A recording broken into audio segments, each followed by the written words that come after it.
In this video, we'll dig deeper into Deleuze and Guattari's philosophy, building on our previous discussion of the rhizome as a mode of thinking contrasted with the arborescent model. We've explored how rhizomatic thinking illuminates the molecular multiplicities of the wolfman's becoming wolf, challenging Freud's continuous return to molar unities in the form of father and castration. Now, this rhizomatic thinking is extended, first through the geological metaphor of stratification. Following this, we undertake a profound redefinition of language, arguing that it is fundamentally a system of command and transformation rather than merely a tool for information or communication. This reevaluation forces us to confront how power operates, not just through overt control, but through the very structures that define our world and our communication. Chapter 3 begins by using the metaphor of strata, layers of material sedimentation in the earth, to illustrate how all forms of life become structured. In geology, strata are formed over time through compression and accumulation, creating the physical layers observed in rock formations. For Deleuze and Guattari, this geological concept extends beyond physical matter to encompass social systems, linguistic categories, and identities. Any categorization, naming, or functional assignment, be it the classification of an organism, the diagnosis of a disorder, or the assignment of a social role, contributes to the formation of a stratum.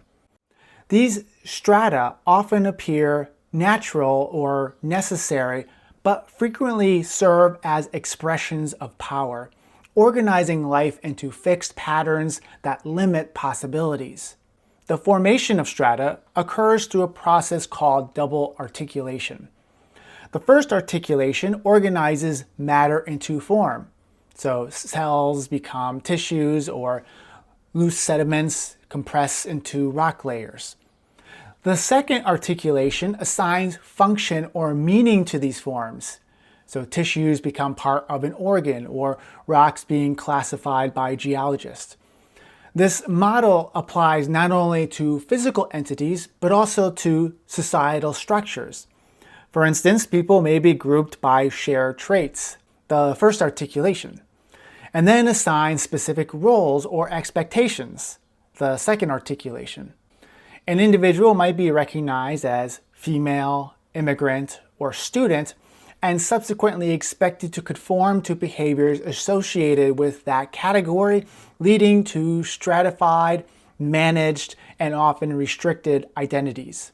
However, Deleuze and Guattari go beyond this describing of stratification to return to the concept of the body without organs.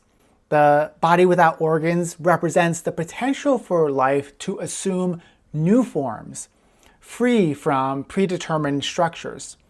The process of creating a body without organs is called destratification, which involves dismantling the conventional layers of identity and function to access a more raw and free-floating underlying potential. This process is inherently dangerous. Excessive destratification risks leading to chaos, paralysis, or destruction. Deleuze and Guattari caution against complete abandonment of structure, emphasizing the need to retain enough organization for functionality. The challenge instead lies in creatively loosening rigid forms without entirely unraveling the sustaining systems. The body without organs is not a fixed destination, but a limit case to be approached carefully and experimentally.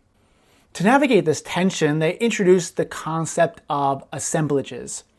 An assemblage is a temporary constellation of diverse elements, bodies, ideas, tools, affects, that coalesce into a functioning whole. Unlike strata, which prioritize stability, assemblages are dynamic and adaptable, facilitating change, movement, and experimentations. Examples include a protest movement, a research lab, or a dinner party, each representing a gathering of disparate elements interacting unpredictably. The emphasis is not on the fixed identity of individual parts, but on their collective function within a specific context. Assemblages thus offer a framework for understanding life that prioritizes becoming over being.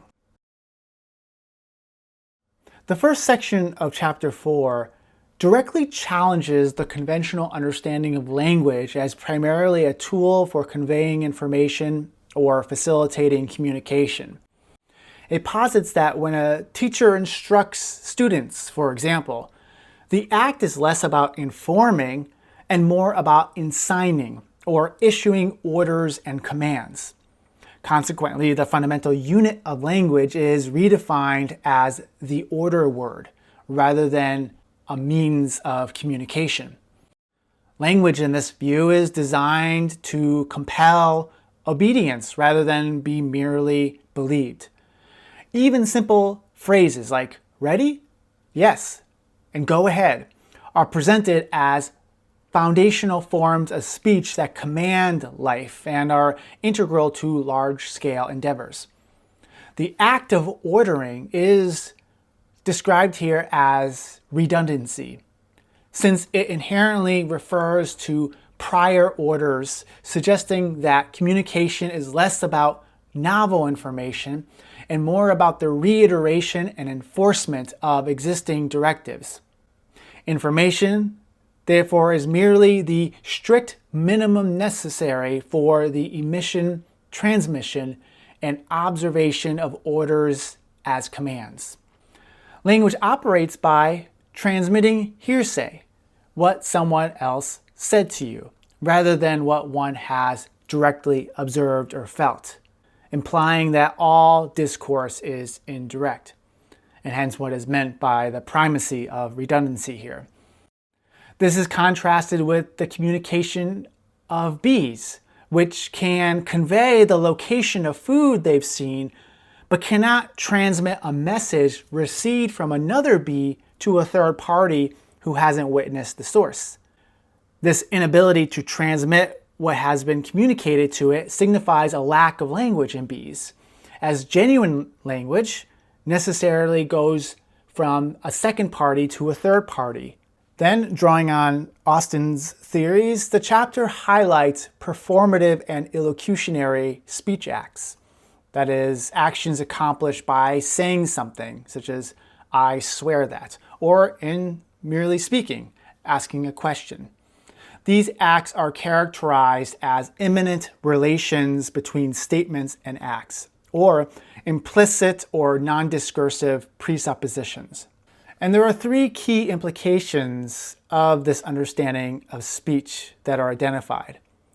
One, language is not a code. And this perspective refutes the notion of language as a simple code for information communication, as acts like ordering or promising directly effectuate rather than merely inform about a command or promise. Two, pragmatics is foundational. Pragmatics, the study of language in context and use, is elevated from what has been called a secondary trash heap to now being the fundamental presupposition underpinning all other linguistic dimensions, including semantics, syntax, and phonemics. Third, there is a blurring of the distinction between language and speech.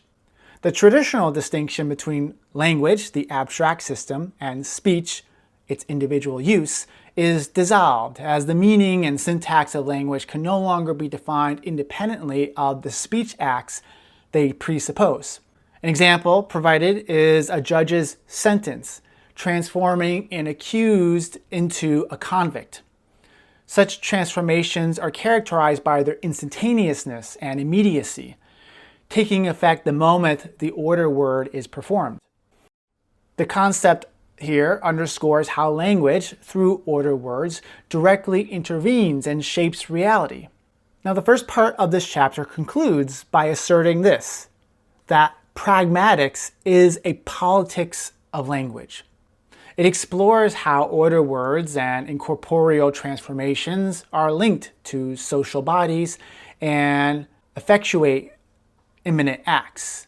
This demonstrates that politics does not merely influence language externally, but works language from within, altering its structure and elements as order words shift. The true evaluation of a statement type then depends on its pragmatic implications and the implicit presuppositions, imminent acts, or incorporeal transformations it expresses, which in turn introduce new configurations of bodies. The second section considers the underlying structure of language, proposing an abstract machine that operates independently of extrinsic factors, meaning it is not merely a reflection of external reality, but an active, formative force. The social field is conceptualized as having two distinct formalizations: corporeal modifications, content, and incorporeal transformations, expression. So to get our minds wrapped around this, let's imagine two interwoven dramas unfolding on the same stage. The play of bodies and things, such as knives slicing bread, wine tinting water, or armies marching, these represent the form of content, while the play of words and signs, saying the knife is cutting, saying the water turns red, or saying tomorrow there will be a naval battle, represents the form of expression. When a knife cuts flesh, an intermingling of bodies, the statement, the knife is cutting the flesh, expresses an incorporeal transformation or event. Crucially now, these two worlds, content and expression, are not isolated. A statement is a speech act. It performs an action. When a general shouts, "Charge," the word doesn't just describe a potential future, it helps create it. When a judge declares someone guilty, that person's status in the world of bodies and actions is fundamentally altered. The statement itself is an event that reorganizes the physical world. This explains the significance of historical dates. For example, November 20th, 1923, which is in the title of this chapter. These are not merely calendar labels, but powerful expressions signifying a radical reshuffling of society, bodies, and power. And we constantly transition between these two realms, from the silent order of things to the spoken order words that redirect them, and then back again. So what governs this dynamic interplay? The driving force is a continuous push and pull between stability and change, between re-territorialization and deterritorialization. Deterritorialization is a process of unmooring, breaking free from established structures. This can manifest in the world of content. So, for example, the German hyperinflation of 1923, where money lost its stable value, or in the world of expression. For example, a revolutionary idea shattering old ways of thinking. And then reterritorialization is the process of establishing new stability and structures. In response to the deterritorializing chaos of hyperinflation, the German government introduced a new form of expression, a new currency, which restabilized the economic world of content. And so words and things are in constant dynamic relationship, where each can destabilize or stabilize the other. Sometimes a new way of speaking, expression, sets the world of things, content, on a new trajectory. At other times, a significant shift in the physical world necessitates the invention of new words and statements to comprehend it. To understand any situation, one must consider the entire picture here, which again they call an assemblage, which we talked about when discussing the previous chapter. And here they say that the assemblage comprises 4 interconnected parts, what they call a tetravalent. First, there is the machinic assemblage, the content. This is the intermingling of bodies, tools, and actions. A knight, his horse, his stirrup, and the sword functioning together in a war machine. 2, there is the collective assemblage of enunciation, expression. the associated regime of signs and statements, so the feudal oaths of loyalty, laws of chivalry, declarations of war. 3, there are the territorializing forces, aspects of the assemblage that maintain its stability and rootedness. And then 4, deterritorializing forces, the lines of flight or cutting edges that threaten to disrupt the assemblage and propel it toward novelty. A knight embarking on a crusade, which recontextualizes the entire assemblage.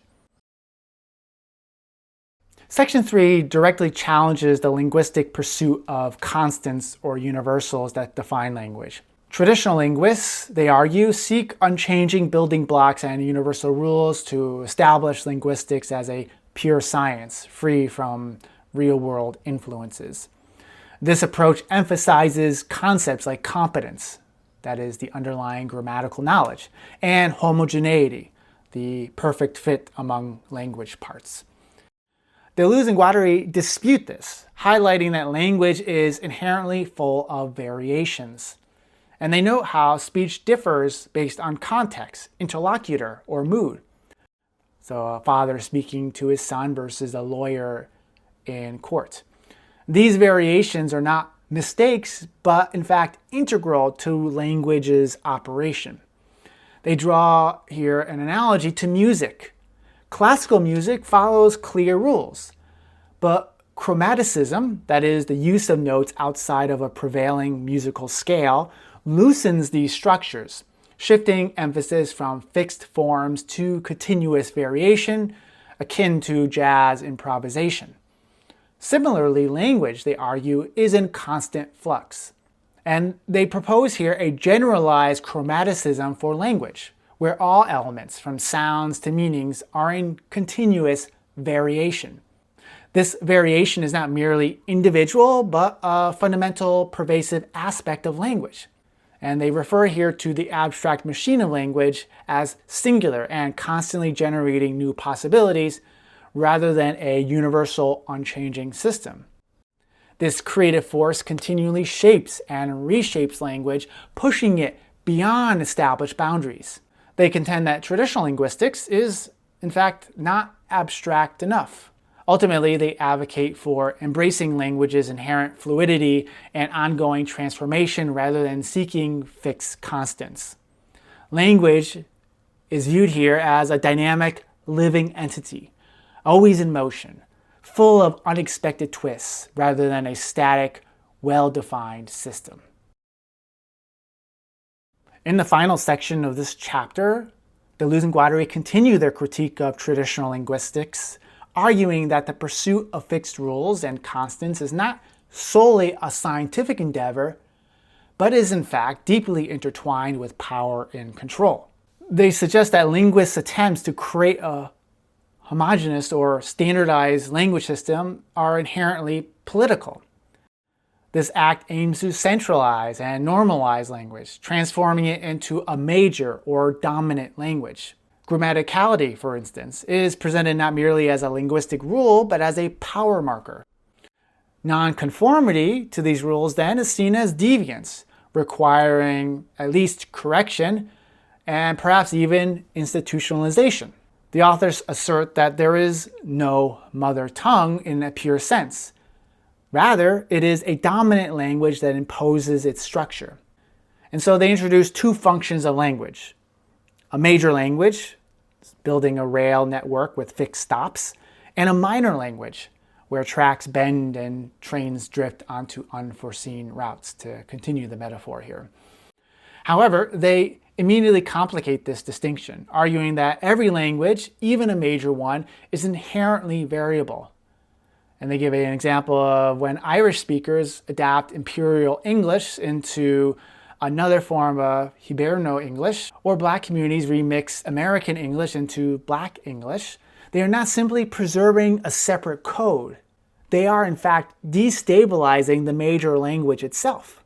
Deleuze and Guattari term this becoming minor, a creative subtraction of constants and a proliferation of subtle shifts that any speaker of the dominant tongue could adopt. Minor is thus not a matter of numerical size, but the artistic and political power, puissance, to derail the standardized from within. And this discussion of power leads to a clarification that's helpful to make here between two words that are both translated as power, but are in fact different words in French.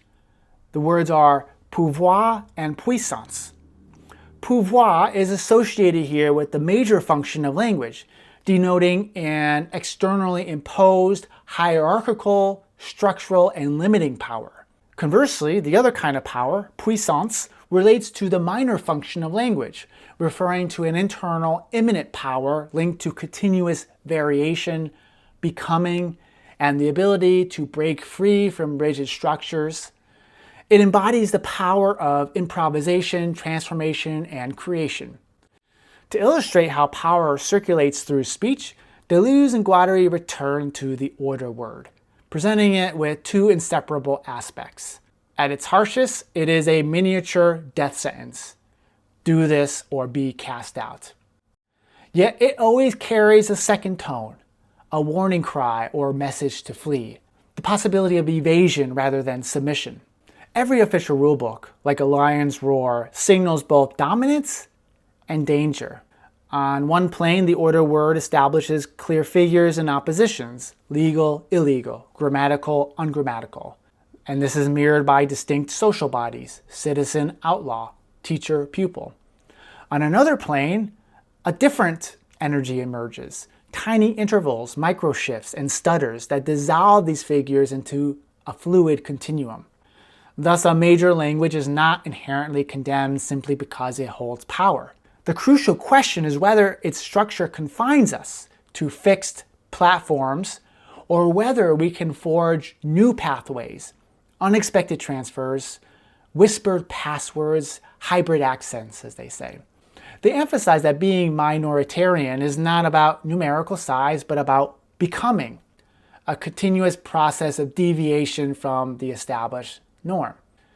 This becoming minoritarian is a creative and revolutionary act, enabling new forms of expression and a departure from rigid control.